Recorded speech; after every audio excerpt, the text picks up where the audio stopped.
ನಮಸ್ತೆ ವೀಕ್ಷಕರೇ, ಮಿಂಡು ನ್ಯೂಸ್ ನೆಟ್ವರ್ಕಿಗೆ ಸ್ವಾಗತ. ನಾನು ದಿವ್ಯಾ. ಇಂದಿನ ಪ್ರಮುಖ ಸುದ್ದಿಗಳನ್ನು ನೋಡೋಣ.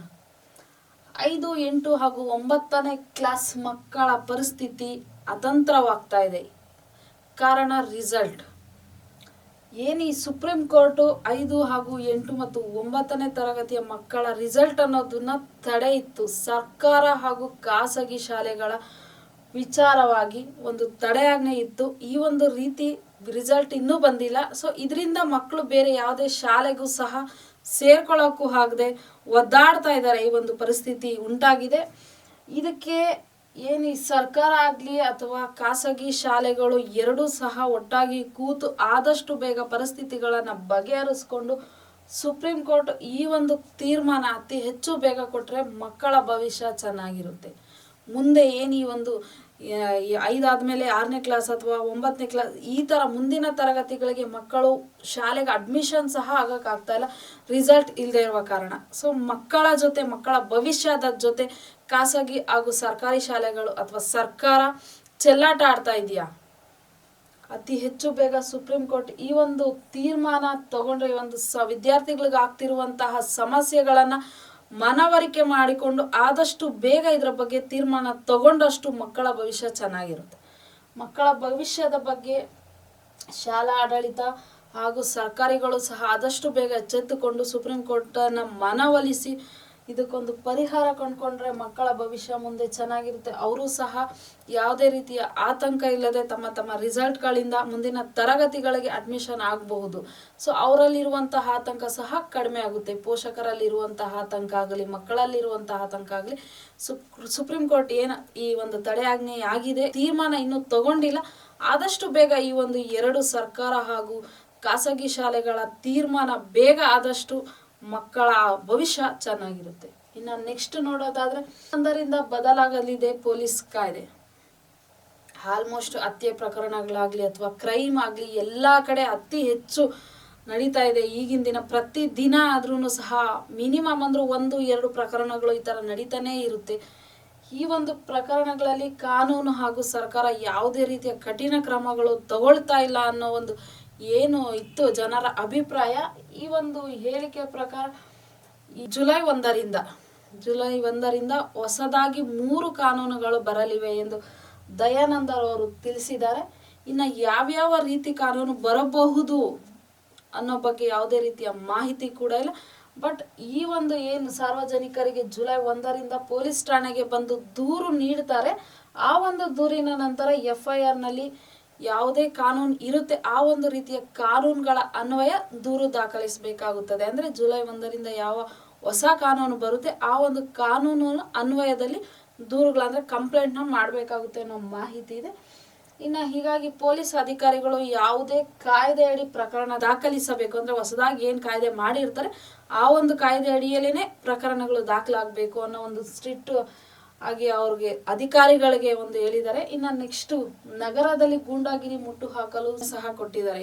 ಗೂಂಡಾಗಿರಿಗಳು ಹೆಚ್ಚಾಗ್ತಾ ಇದೆ, ಹೆಣ್ಣು ಮಕ್ಕಳ ಮೇಲೆ ದೌರ್ಜನ್ಯಗಳು, ಬಡವರ ಮೇಲೆ ಒಂದು ಗೂಂಡಾಗಿರಿಗಳು, ಈ ರೀತಿಯ ಒಂದು ಪ್ರಕರಣಗಳಾಗ್ತಾ ಇರೋದ್ರಿಂದ ಆ ಒಂದು ಪ್ರಕರಣಗಳಲ್ಲೂ ಸಹ ಅತಿ ಹೆಚ್ಚು ಜವಾಬ್ದಾರಿಯುತವಾಗಿ ನೋಡಿಕೊಂಡು ಇದನ್ನೆಲ್ಲ ಕಡಿವಾಣ ಹಾಕಬೇಕು ಇದಕ್ಕೆಲ್ಲ ಅನ್ನೋ ಒಂದು ಮಾಹಿತಿ ಇದೆ. ಇನ್ನು ನೆಕ್ಸ್ಟ್ ಆಲ್ಮೋಸ್ಟ್ ಈಗ ಪ್ರತಿಷ್ಠಿತ ಶಾಲೆಗಳಂತ ಏನಿರ್ತವೆ ಆ ಶಾಲೆಗಳಿಗೆ ಬಾಂಬ್ ಬೆದರಿಕೆ ಅಂದ್ರೆ ಹುಸಿ ಬಾಂಬ್ ಬೆದರಿಕೆಗಳು ಸಹ ಬರ್ತಾ ಇದ್ದು ಇದಕ್ಕೆ ತನಿಖೆ ಆಗ್ತಾ ಇದೆ. ಬಟ್ ಈ ಒಂದು ತನಿಖೆ ಆ ಸಂಸ್ಥೆ ಅಂದ್ರೆ ಒಂದು ಸ್ಕೂಲ್ ಆಗಿರ್ಬೋದು, ಒಂದು ಕಾಲೇಜ್ ಆಗಿರ್ಬೋದು, ಯಾವ ಸಂಸ್ಥೆಗೆ ಈ ಬೆದರಿಕೆ ಬಂದಿರುತ್ತೆ ಆ ಸಂಸ್ಥೆಯವರು ಇದು ಯಾವ ರೀತಿ ಬರ್ತಾ ಇದೆ ಅನ್ನೋ ಒಂದು ಯಾವುದೇ ರೀತಿಯ ಮಾಹಿತಿನೂ ಸಹ ಬಿಟ್ಟು ಕೊಡ್ತಾ ಇಲ್ಲ. ನಮಗೂ ಬಂದಿರೋ ಮಾಹಿತಿ ಪ್ರಕಾರ VPN ಅನ್ನೋ ಒಂದು ಸಂಸ್ಥೆ ಈ ಒಂದು ಮಾಹಿತಿಯನ್ನು ಹಂಚಿಕೊಳ್ಳಲು ನಿರಾಕರಿಸುತ್ತಿದೆ ಅಂತ ದಯಾನಂದ್ರ ಅವರು ಹೇಳಿದ್ದಾರೆ. ಬಟ್ VPN ಮುಖಾಂತರ ಹಾಗೂ ಇಮೇಲ್ಗಳ ಮುಖಾಂತರ ಈ ಒಂದು ಮಾಹಿತಿ ಬರ್ತಾ ಇದೆ. ಆದರೂ ಸಹ ಯಾವುದೇ ಸಂಸ್ಥೆಗಳು ಇದನ್ನ ಹಂಚಿಕೊಳ್ತಾ ಇಲ್ಲ, ಹಾಗಾಗಿ ತೊಂದರೆ ಆಗ್ತಾ ಇದೆ ಅನ್ನೋ ಒಂದು ಮಾಹಿತಿ ಸಹ ಹೇಳಿದ್ದಾರೆ. ಇನ್ನು ನೆಕ್ಸ್ಟ್ ನೋಡೋದಾದ್ರೆ ರಾಮ ಮಂದಿರದ ಮೇಲೆ ಬುಲ್ಡೋಸರ್ ಹತ್ತಿಸ್ತಾರೆ ಅನ್ನೋ ಒಂದು ಮಾತನ್ನ ಮೋದಿ ಅವರು ಹೇಳಿದ್ದಾರೆ. ಬಾರಾಬಂಕಿಯಲ್ಲಿ ನಡೆದ ಸಮಾವೇಶದಲ್ಲಿ ಈ ರೀತಿಯಾದ ಒಂದು ಹೇಳಿಕೆಯನ್ನು ಕೊಟ್ಟಿದ್ದಾರೆ ಮೋದಿ ಅವರು. ಇಲ್ಲಿ ಸಮಾಜವಾದಿ ಪಕ್ಷದ ನಾಯಕರೊಬ್ಬರು ರಾಮ ಮಂದಿರವನ್ನ ನಿರುಪಯುಕ್ತ ಅನ್ನೋ ಒಂದು ಹೇಳಿಕೆ ಕೊಟ್ಟಿದ್ದಾರೆ. ಸೊ ಆ ಒಂದು ಹೇಳಿಕೆ ವಿರುದ್ಧವಾಗಿ ಈ ರೀತಿಯಾದ ಒಂದು ಹೇಳಿಕೆಯನ್ನು ಮೋದಿಯವರು ಸಹ ಕೊಟ್ಟಿದ್ದಾರೆ. ನಾನು ನೆಕ್ಸ್ಟ್ ನೋಡೋದಾದ್ರೆ ಪೆನ್ ಡ್ರೈವ್ ಕೇಸಿಗಂದೆ DKಶಿಯಿಂದ 4 ಮಂತ್ರಿಗಳ ತಂಡ ದೇವರಾಜೇಗೌಡ. ಏನು ಈ ಒಂದು ಪೆನ್ ಡ್ರೈವ್ ಲೀಕ್ ಆಗಿತ್ತು, ಇದರ ಏನು ಈ ಒಂದು ವಿಚಾರಣೆ ಅಂಗವಾಗಿ ದೇವರಾಜೇಗೌಡ ಅವರನ್ನ ಕಂಪ್ಲೇಂಟ್ ತಗೊಂಡು ಅವರನ್ನು ಅರೆಸ್ಟ್ ಸಹ ಮಾಡಲಾಗಿತ್ತು. ಈ ಒಂದು ಸಂದರ್ಭದಲ್ಲಿ ತನಿಖೆಗಂತ SITಗೆ ಒಪ್ಪಿಸುವಂತಹ ಸಂದರ್ಭದಲ್ಲಿ ದೇವರಾಜ್ ಅವರು ಕೊಟ್ಟಿರುವಂತಹ ಹೇಳಿಕೆ ಈಗ ಎಲ್ಲ ಕಡೆ ಸದ್ದು ಮಾಡ್ತಾ ಇದೆ. ಏನು ಈ ಒಂದು ಪೆನ್ ಡ್ರೈವ್ ಕೇಸ್ನಲ್ಲಿ DKಶಿ ಅವರೇ ಇದಕ್ಕೆ ಒಂದು ಕುತಂತ್ರ ಅಥವಾ ಕುತಂತ್ರದ ರಾಯಭಾರಿ ಅನ್ನೋದು ಸಹ ದೇವರಾಜೇಗೌಡರು ಹೇಳಿದ್ರು. ಇದೇ ಒಂದು ಏನು ಸಂದರ್ಭದಲ್ಲಿ ಇನ್ನೂ 4 ಜನ ಮಂತ್ರಿಗಳ ತಂಡ ಸಹ ಇದರಲ್ಲಿದೆ.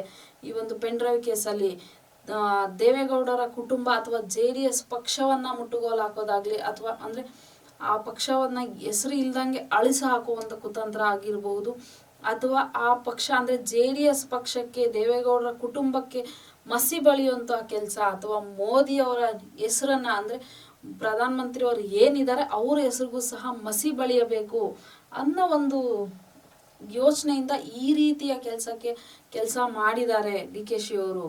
ಈ ಒಂದು ಪ್ರಕರಣದಲ್ಲಿ ಏನ್ JDS ಇನ್ನ ಮಂತ್ರಿಗಳು ಸಹ ಮುಖ್ಯಮಂತ್ರಿ ಅಲ್ಲ ಮಂತ್ರಿಗಳು ಇದ್ದಾರೆ ಈ ಒಂದು ಪ್ರಕರಣದಲ್ಲಿ ಅಂತ ದೇವರಾಜೇಗೌಡರು ಹೇಳಿಕೆ ಕೊಟ್ಟಿದ್ದಾರೆ. ಈ ಒಂದು ಹೇಳಿಕೆಗೆ JDS ಪಕ್ಷ ಸಹ ಒಂದು ನಿನ್ನೆ ಹೇಳಿಕೆ ಆಗ್ತಾ ಇದೆ. ಏನಂತ ಅಂದ್ರೆ ಈ ಒಂದು ಕುತಂತ್ರದಲ್ಲಿ ಪೆನ್ ಡ್ರೈವ್ ಕೇಸ್ ಎಂಬ ಗ್ಯಾಂಗ್ ಅನ್ನೋ ಒಂದು ಲೀಡರ್ ಸಹ DKಶಿನೇ. ಈ ಗ್ಯಾಂಗಿಗೆ ಲೀಡ್ರೆ, ಪೆನ್ ಡ್ರೈವ್ ಕೇಸಿನ ಗ್ಯಾಂಗ್ ಲೀಡ್ರೆ DKಶಿ. ಇದರಲ್ಲಿ ಇನ್ನೂ ಯಾರ್ಯಾರಿದ್ದಾರೆ? ಸಚಿವ ಚೆಲುವರಾಯಸ್ವಾಮಿ, ಕೃಷ್ಣ ಬೈರೇಗೌಡ, ಪ್ರಿಯಾಂಕಾ ಖರ್ಗೆ ಹಾಗೂ ಇನ್ನ ಒಬ್ಬ ಸಚಿವರು ಮತ್ತೆ LR ಶಿವರಾಮೇಗೌಡರು, ಇವರೆಲ್ಲರೂ ಕೂಡಿಕೊಂಡು ಮಾಡಿರುವಂತಹ ಅಂದ್ರೆ ಒಂದು ಪ್ಲಾನ್ ಮಾಡಿರುವಂತಹ ಒಂದು ಕುತಂತ್ರ ಇದು. ಸೊ ಈ ಒಂದು ಎಲ್ಲ ಪ್ರಕರಣಕ್ಕೂ ಮೇನ್ ಪಿಲ್ಲರ್ ಅಂದ್ರೆ ಮೇನ್ ಕಿಂಗ್ ಪಿನ್ನೇ DKಶಿ. ದೇವೇಗೌಡರಿಗಾಗ್ಬೋದು ಅಥವಾ ಮೋದಿ ಅವ್ರಿಗಾಗ್ಬೋದು ಒಂದು ಕಪ್ಪು ಮಸಿ ಬಳಿಯುವಂತಹ ಕೆಲಸ ಮಾಡಿದ್ದಾರೆ. ಈ ಒಂದು ಸಂದರ್ಭದಲ್ಲಿ ಏನು ದೇವರಾಜೇಗೌಡ ಲೀಕ್ ಮಾಡಿದ್ರು, ಇವರಿಗೆ 100 ಕೋಟಿ ರೂಪಾಯಿ ಆಫರ್ ಸಹ ನೀಡಿದ್ದಾರೆ DKಶಿ.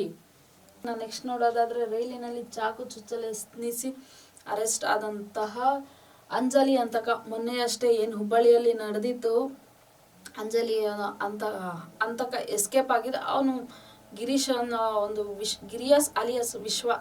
ಸೊ ರೈಲ್ನಲ್ಲಿ ಸಿಗಾಕೊಂಡಿದ್ದಾನೆ. ಬಟ್ ಏನು ಇಲ್ಲಿಂದ ಮಹಾರಾಷ್ಟ್ರಕ್ಕೆ ಹೋಗಿ ಅಲ್ಲಿಂದ ಬೇರೆ ರೀತಿಯಾದಂತಹ ಒಂದು ವ್ಯವಸ್ಥೆ ಮಾಡಿಕೊಂಡು ಬೇರೆ ಕಡೆ ಹೋಗಿ ಅಲ್ಲಿ ಕಣ್ಮರೆಸ್ಕೊಂಡು ಇರುವಂತಹ ಪ್ಲಾನ್ ಮಾಡ್ಕೊಂಡಿದ್ದ. ಈ ರೀತಿಯಾಗಿ ರೈಲಿನಲ್ಲಿ ಪ್ರಯಾಣ ಬೆಳೆಸುವಾಗ ಅಲ್ಲಿ ರೈಲಲ್ಲಿ ಇರುವಂತಹ ಒಬ್ಬ ಮಹಿಳೆಯ ಜೊತೆಯನ್ನು ಸಹ ಕಿರಿಕ್ ಮಾಡಿಕೊಂಡು ಆಕೆಗೂ ಸಹ ಚಾಕು ಚುಚ್ಚೋದಿಕ್ಕೆ ಯತ್ನಿಸಿದ್ದಾನೆ. ಅಂತ ಸಂದರ್ಭದಲ್ಲಿ ಅಲ್ಲಿರುವಂತಹ ರೈಲಿನಲ್ಲಿ ಇದ್ದಂತಹ ಪ್ಯಾಸೆಂಜರ್ಸ್ ಅಂದ್ರೆ ಏನ್ ಹೇಳ್ತೀವಿ ನಾವು, ಅವ್ರು ಎಲ್ಲರೂ ಈತನನ್ನ ಹಿಡಿದು ಒಡೆದು ಬಂಧಿಸಿ ಆ ಒಂದು ಸಂದರ್ಭದಲ್ಲಿ ರೈಲಿನಿಂದ ಎಸ್ಕೇಪ್ ಆಗುವಕ್ಕೆ ಅಂದ್ರೆ ರೈಲಿನಿಂದ ಧುಮ್ಕಕ್ಕೆ ಹೋಗಿ ಆತನ ತಲೆಗೆ ಹಾಗೂ ಮುಖಕ್ಕೆ ಸಹ ಅತಿ ಹೆಚ್ಚಾಗಿ ಗಾಯಗಳಾಗಿದೆ. ಈ ಒಂದು ಸಂದರ್ಭದಲ್ಲಿ ಆಸ್ಪತ್ರೆಗೂ ಸಹ ದಾಖಲು ಮಾಡಿದ್ರು ಅಲ್ಲಿಂದ. ಸೊ ಈತ ಇನ್ನ ಎಚ್ಚೆತ್ತುಕೊಂಡ ನಂತರ ಈ ಒಂದು ಏಟಾಗಿತ್ತು ಆತನನ್ನ ಆಸ್ಪತ್ರೆಗೆ ದಾಖಲಾಗಿಸಿದೆ. ಬಟ್ ಆ ರೀತಿ ಯಾವುದೇ ರೀತಿಯ ಮಾಹಿತಿ ಕೊಡೋದಕ್ಕಾಗ್ಲಿ ಆ ರೀತಿ ಪರಿಸ್ಥಿತಿಲಿ ಅವನು ಇನ್ನೂ ಇಲ್ಲ. ಬಟ್ ಟ್ರೀಟ್ಮೆಂಟ್ ನಡೆದು ಅವನು ಹುಷಾರಾದ ನಂತರನೇ ಇನ್ನಷ್ಟು ಮಾಹಿತಿ ತಿಳಿದು ಬರಲಿದೆ ಎಂದು ಪೊಲೀಸರು ತಿಳಿಸಿದ್ದಾರೆ. ನೋಡಿದ್ರಲ್ಲ ವೀಕ್ಷಕರೇ, ಇದಾಗಿತ್ತು ಈ ಕ್ಷಣದ ಸುದ್ದಿಗಳು. ನಿರಂತರ ಸುದ್ದಿಗಾಗಿ ನೋಡ್ತಾ ಇರಿ ಮೆಂಡು ನ್ಯೂಸ್ ನೆಟ್ವರ್ಕ್. ಮೆಂಡು ನ್ಯೂಸ್ ನೆಟ್ವರ್ಕ್, ಸತ್ಯದ ಕನ್ನಡಿ.